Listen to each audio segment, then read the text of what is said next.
Good morning, guys. Hi. It is Saturday morning, 9:54 in the morning. I have to be in the crew room at 10:55, which gives me just enough time to grab a coffee and a small bite because I'm hungry, and then run over to the crew room. I like to be in the crew room a half hour before check-in at least, so I can make sure I'm checked in, make sure my device is up to date, and all that stuff. So let's go. Gonna fly to Newark, I think, for like a 10-hour layover. Fun. But I'm going to be flying with a friend, Melinda, who is also a subscriber here. So I'm very excited about that. I don't know the other person I'm flying with, but I'm very excited to be flying with Melinda. So I will see you later. Hey guys, hi. So we'll be boarding in a minute. We've got 166 passengers booked. 4 hours, 22 minutes to Newark. We have a 10-hour layover. I'm flying lead. My friend Melinda's flying C. We have air conditioning in the jet bridge, but not on the plane right now. And we can't board when the plane is over 85, and right now it's 87 and getting higher. So, summer flying, yay. Hey guys, hi, Future Steven here. I was just listening to this video. I had put the clips together, kind of roughly edited it, and I was listening to it as I was driving just to make sure that it was okay, you know. And I heard myself say something that was so wrong and just out of context that I felt it needed some explanation. So in the next clip, I say something that sounds horrible, and it does not, I don't mean it as it sounds, but I said something like, "Thank God we didn't have any wheelchairs." Now that sounds absolutely awful and kind of illegal. But I have no problem with wheelchairs or the people in them if they use them. The problem I have with wheelchairs is not those folks, but the people who are supposed to serve the people in wheelchairs. There are airports that just aren't equipped, and they should be, to assist people in wheelchairs to the best of their ability. I mean, I have seen airports that just totally mishandle and are brutal with folks that are in wheelchairs and the handling of their wheelchairs. So when I said, "Oh, thank God no wheelchairs," I was just probably way too tired and didn't want to have to like watch someone being misserved. So I apologize if that sounds insensitive and just wrong, because it did to my ear. So there we go. Back to the video. I'll see you soon. Hey guys, hi. So I'm not sure when I talked to you last. I think I may have been at the car, maybe at the plane. I'm not quite sure. But our flight here to Newark from Las Vegas was almost 4.5 hours, 166 passengers, no wheelchairs, thank goodness. We didn't have a gate when we first got here, so we kind of had to wait on the tarmac for a while. Not long, but our layover was 10 hours and 15 minutes, so every minute on the tarmac was eating into our already short layover. The flight was pretty good. The crew's good. My chaser's amazing, and I'm going to miss her. I will have a different chaser tomorrow. Another opportunity, hopefully, to meet an amazing person. Boy, this lighting is very strange. Sorry. Yeah, good crew. Our passengers were fantastic. I don't accept tips easily when someone tries to give me money, especially mid-flight, because it kind of feels like they're trying to butter me up or something, you know. But one passenger, I have to find something. One passenger, very nice, handed me a $10 bill. And I was like, "Oh, thanks. Oh, what am I doing?" And in my head, I'm like, "What am I doing?" And I handed it back to her. I was like, "Thank you so much." But I really didn't do anything utterly fantastic. You know, I just took care of her as I do take care of my passengers. And she was just grateful. It was very nice. And I handed it back to her saying, "Thank you so much. But, you know, I'd rather you just come back to us for another flight or something, you know, whatever." And I'm an idiot because I could have taken that and paid for my cruise shuttle tips. Yeah. So less thinking about myself and my ego and looking like a hell of a guy. And I should have just taken the tip and help pay for my shuttle tips and that of my coworkers. But I wasn't thinking. And then like 2 people after that, I got this letter. A passenger wrote me this letter. I'm going to read a little bit of it to you because it's just so nice. And this is just self-praise at this point. So it's, hi, my name is Lana. I'm not going to say her last name. I just want to tell you that you effing, and she wrote the word out, rock. You have made this flight super entertaining, and I love that you have fun with what you do. I'm sure if you do, that's what you work and must spill over into something, spill over into other areas of your life. And if it doesn't, whatever, you need to look into how it can. I've been involved in the entertainment industry for years, and I've been around some talented people and not so talented people. It's rare I observe someone who has it. While it is something that I can't really put into words, it most certainly is a feeling and a compliment. I think you would be doing the world a huge disservice if you didn't express yourself creatively in whatever form calls you to. And it's a hard sentence to read. I know we don't know each other, but I know we don't know each other, but I don't have to know someone to recognize talent and wit that comes from an authentic and genuine place. Isn't that nice? If you've been looking for a sign or something for a little push to have you start or finish something, here it is. Like I said, you effing rock. I'm going to keep my eyes open to see what you will create and where that ultimately takes you. I believe in you. I believe in you. Did you watch my last video where I told you all the reasons I've been discouraged? Where I've told you I've really not been in a fantastic place for a couple weeks, and I've been really feeling down and not fantastic about myself, and lots of reasons. And then I get a letter like this. So I'm feeling very emotional, mostly because I'm overtired and I only have like 8 hours before I have to be downstairs for my shuttle. I really want to cry. I'm just very touched by that letter and very tired. My coworker and my chaser tonight, we were talking about cats and how we both had to put a cat to sleep. And at one point, I just lost it. I had to bend over so no one could see me, like behind the bulkhead. And I just cried for a minute because I just miss Claire. I really do still miss Claire so bad. Just an emotional day for some reason. To temper all of this from being too good, of course, I had a passenger who just wanted to twist a knife into my side. Sitting in the front row.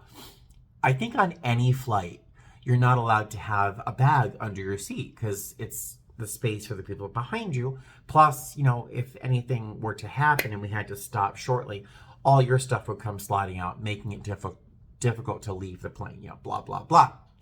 There's a reason that airlines don't let you put your stuff under your seat when you're in the front row. So I very pleasantly told the gentleman that we'd have to put his stuff in the overhead bin, and he just went right for the jugular, and started yelling at me that I don't respect my passengers. And it was like a very big surprise because all I did was ask him to put his bag in the overhead bin, and he just, and it was really one of the first times outside of like COVID craziness, that I've experienced someone literally trying to take blood. He just was really not happy. But so that's my day. That's my day so far. A little craziness. I don't have a microwave in the room. It is downstairs in the lobby. And I am more tired than I have been in a very long time. I didn't sleep well last night. Buddy and Eleanor kept waking me up for treats, and I just didn't sleep. So I'm not going downstairs to heat up food. I thankfully have some leftover pizza. I went to Little Caesars yesterday because I was feeling very hungry and very lazy. And so I'm eating some leftover pizza while it's ice cold. Because I have to crawl into that bed in like 3 minutes and try and get some sleep. So I'm going to stop complaining, and I'm going to read this letter again to make myself get to sleep with a smile and feel like I made an impact on somebody's day. That'll be nice. All right. Good night. I will see you tomorrow. Good morning, guys. Hi. So it's 5:23 in the morning. I'm going to head downstairs in a minute because the shuttle here is very popular, and it's like a game of Survivor. There's no separate crew shuttle here, so I want to be able to get on there. Get to the airport. We have, between the shuttle and our check-in, it's about 50 minutes, so I'm really, really hoping that's enough time to get some coffee. The shuttle runs every 20 minutes, so it's either take the one at 5:40 or wait, and, you know, it's just cutting it too close. So, yeah, I probably got 4 hours of sleep, and even that was disjointed. I had nightmares. I had a couple of thoughts get in my head and get kind of squirrely, you know. And, you know, if you're a flight attendant and you get 8 hours from the front door when you get your keys to when you have to get back at the airport, it's hard to sleep, you know, because you're focusing on how many alarms you have, how much time you have left, and I was just tossing and turning. It was just not good. It was not good. But we have one leg to Houston, and we have 19 hours in Houston, knock on wood. I plan on sleeping for most of that time and probably eating something a little healthier because that pizza did not sit well last night, I'll tell you that. All right, blah, blah, blah. Let me get downstairs, and I will see you either at the airport or in Houston. All right, so I'm still at the hotel. I haven't left yet. I just had my 5th alarm. I set 5 alarms for mornings like this, 3 to wake up and 2 to leave the room. I need all the help I can get. You know that. I mean, it's like, I'm surprised I haven't left my luggage in a hotel room sometime, but all right, I'll see you at the airport. Hey guys, hi. So it is 6:18. Melinda and I waited in line for coffee for a few minutes, but then we kind of gave up because the line looked like it was not going to make it. You know, we weren't going to make it. My other coworker is in line, so she's kind of not giving up hope. But yeah, so we're down at the plane. We have 146 passengers listed. We're on a 319 that our configuration holds 145 passengers. I'm flying lead, so I'm up in front by myself, and that's fine right now because I'm kind of tired, and I don't want to, as much as I love small talk, if you flow with me, you know, I just don't want it right now. I just want to get through this next leg, get to Houston, and then like sleep for 12 hours. That's my goal. But yeah, there we go. So I will see you probably in Houston. Hey guys, how are you? We're in Houston. It is ridiculously humid. The flight from Newark was easy, totally simple. We had 3 deaf guys on board, which was really a lot of fun. They were fantastic. We all had some good laughs, and they were super patient with me and, you know, teaching me some science I didn't know at the time, and really, really good people. And we had 1 wheelchair on board, but unfortunately today we had to, instead of a jet bridge, we had a ramp, which is maybe a little bit more romantic sounding than it is. It's just a ramp on wheels. They have to push up to the plane. It's not decided by the airline, it's the airport. And so we had a big, very steep ramp, but we had a wheelchair. So they couldn't get her down the ramp safely, and she couldn't walk down the ramp safely. So we had to wait for the airport to get someone to come over to the back of the aircraft with a truck that has this lift on the back of it. It's used frequently for by catering, but this is used for this service alone. And we had to wait for them to manage to get the lift aligned properly, and then the wheelchair out. It was like 20-25 minutes of just, I need to get off this plane because I'm gonna fall asleep while I stand up. It's tedious, but all in the name of safety, of course. But it's very hot here and I need to go to bed. So we're waiting and waiting and waiting for our shuttle. Have I stopped complaining yet? No. But yeah, so hopefully our shuttle will show up soon. We get to go to the air-conditioned hotel, and then I'm gonna eat and then just sleep for like 12-14 hours. Tomorrow we leave here, we do a Orlando turn, and then back here. Hopefully we're not on that ramp. Oh, knock on wood. All right, I will see you later on tonight, or honestly, I might not see you till tomorrow because I plan on sleeping this entire layover. I'll see you soon. Good morning, guys. Hi. So it's 5:18. My shuttle is at 5:30, so I'm going to head downstairs in a minute, see if there's a grab and go. I'm coming back here tonight. I'm not quite sure where we're going today. Orlando? Charlotte? I don't even know where I'm going today. Good thing I'm lead, right? But yeah, coming back here. Not my favorite hotel in our layovers, but not the worst either. The room is comfortable, if not just oddly laid out. There's one little teeny skinny window way over there. There are no power outlets over here at all. I had to unplug the lamp to use my laptop. But it's a very comfortable bed. So not too many complaints. I'm gonna go downstairs and I will see you at the airport. Hey guys, hi. All right, so that flight from Houston to Chicago was fine. Nice and easy, no drama, no trauma. We hardly served anything. Everyone slept the entire time, so that was great. We are on an older 319, and older aircraft offer their own little challenges. My coffee maker wasn't working up in front, but that was minor compared to the temperature.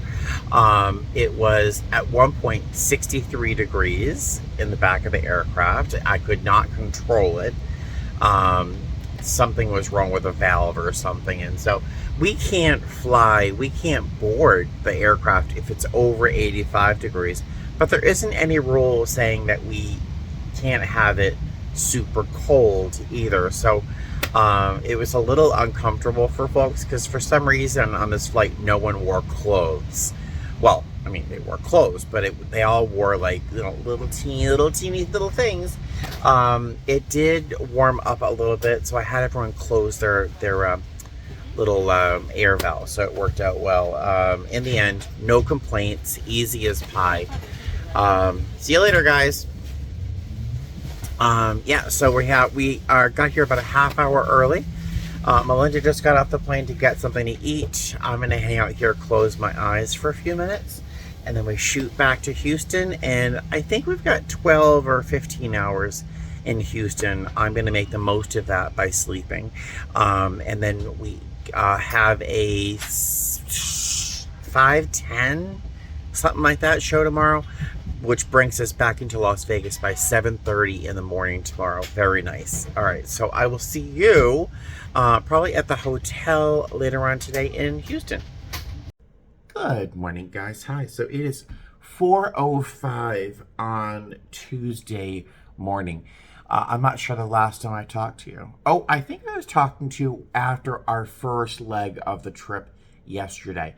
Yeah, the flight was fine. The only problem was really the environmental controls inside the aircraft. It made it difficult to keep the cabin comfortable for everybody. It worked out in the end, which is good. For some reason, the next flight crew, we had a swap of our flight crew, which is our captain and our first officer. Somehow, they magically made it work. I'm not sure how, but the cabin was completely comfortable. A little warm for my taste, but everyone else seemed to be very, very comfortable. So it all worked out well. The passengers on our next flight, once again, were wonderful. Really had a great time. In particular, one family who, I won't say why, but for some reason, or other. I don't think they've always been treated with a lot of respect. I mean, there's a few things, some of which I recognize from my own family and my own upbringing. I won't really go into it in much detail because I don't want to characterize them by some little things. But this one family, I don't think they really, honestly, are always treated the best. And I recognized why, because I used to, whatever, blah, blah, blah. Well, I really connected with this family, and we had such a nice time. I really, honestly, they really touched me, and I hope I brightened their day, because it wasn't an easy one. I know that's very, very vague, but there you go. Yeah, so the flight was great. We got to the hotel in Houston after the turn, and our shuttle driver was there like a snap and hopped right to the hotel. It was really nice. The layover was probably close to 15 hours. I got up to my room, which is, yeah, they're all the same, really. And stayed awake for a couple hours, maybe 2 hours, and then took a nap for an hour. Got up, had a little bite to eat, and then decided, you know what, I'm just going to take a melatonin and go back to sleep again. And I did. I slept off and on until about an hour and a half ago. It is 4:07 right now, and I'm about to go downstairs for the 4:30 shuttle. It's really a non-layover. It was really nothing. I just kind of slept vaguely. I nibbled a little bit. I watched a few YouTube videos. Yeah, that was it. Not terribly exciting, not really worth filming by any means, but that was the recap for yesterday. Today, we have a very early show. 5:10 a.m. is when we have to be at our gate. We have one leg back to Las Vegas, and it should be pretty quick. And I'm super excited because I have been gone. I haven't had a 4-day trip. This is a relatively short 4-day trip. I haven't been on a 4-day trip in a long time, and I've just missed my cats. Plus, we've had more rain in Las Vegas, another one of those big giant storms, and I'm just kind of dreading coming home to find more damage to my floor. Somebody asked in one of the comments of my last video, I think, or was it a Facebook post I had, but I don't know. They had asked, you know, well, won't your home warranty cover your damage to your floor?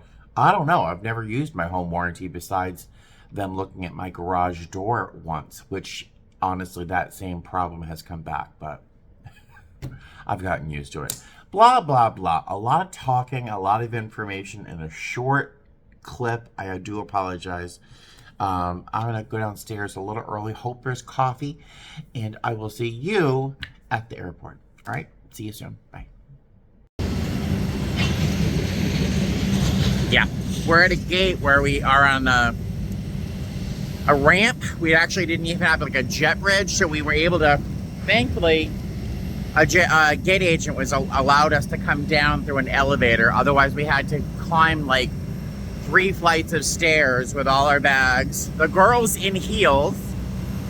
You probably can't even hear me, so I will see you later. Fun, fun, fun. Well, I guess we're not boarding the aircraft anytime soon. It's too hot in here.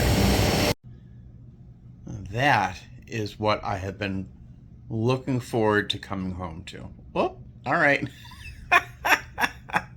Goodbye. Hey guys, welcome back to Las Vegas. Yay! So today's flight, this morning's flight, was super duper easy.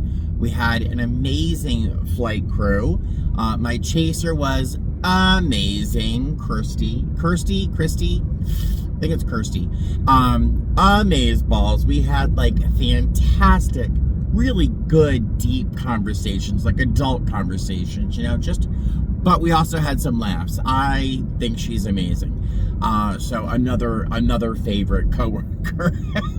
I have a lot of favorite coworkers.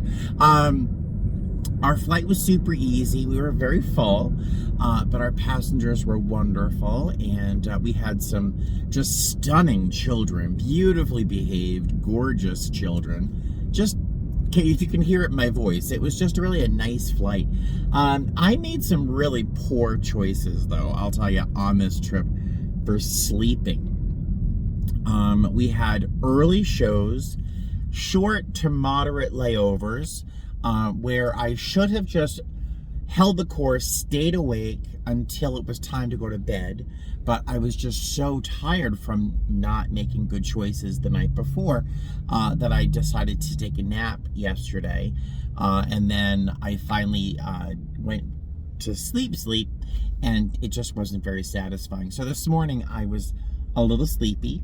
I did get a cup of coffee at the hotel that was actually like crazy strong. Yeah, so that was great. We were back in Las Vegas about 20-25 minutes early. So we landed, and I was in my car by the time we were supposed to actually land, which is pretty spectacular, right? Yeah, so I just scooted home, had a little yogurt or something because I was starving, hung out with the cats for a few minutes, and then we decided to take a nap after having some snacks. That's my day so far. That's my day so far. Right now it's about 2:14 in the afternoon. I'm heading towards the post office to drop off this, which is a Nightmare Before Christmas ornament I got at Goodwill. I paid $2 for it. They paid $39. Yay. And a tie, a vintage Gucci tie that I think I paid $4 for, maybe $5. But they paid $25 for this, plus shipping. So I'm going to drop these off at the mailbox, and then I'm going to probably hit Goodwill briefly. I really have so many things that I have not listed that I don't need to go out and buy more things because I'm kind of broke right now. So, yeah, so that's my day. That's my plan. And so I figured I'd wrap up this trip. It's kind of weird having been back home after working by 7:30 a.m. So this feels like another day off. It's really nice. Yeah, I guess that's it. So I will talk to you guys in the next video. All right, have a great day and fly safe. Bye. Bonus footage, if you're still watching, I just got out of Goodwill. I had a cart full of stuff. I looked it all up. It was worth nothing. I was leaving thinking, gee, I'm leaving Goodwill with nothing in my hands. And then I walked by neckties. I found this, which is vintage Dior for $5, half off. So $2.50 for vintage Dior. And then I found this one, which is also a little Mr. Dior for $3.99. Half price, $2. So I know these are maybe not your cup of tea, those millennials, but those of us who lived through the time of Christian Dior, Monsieur, these are really vintage, probably late 80s, early 90s. So we'll see if I can get anything for them, but I was very excited. Dior half price at Goodwill, so yay. All right, bye.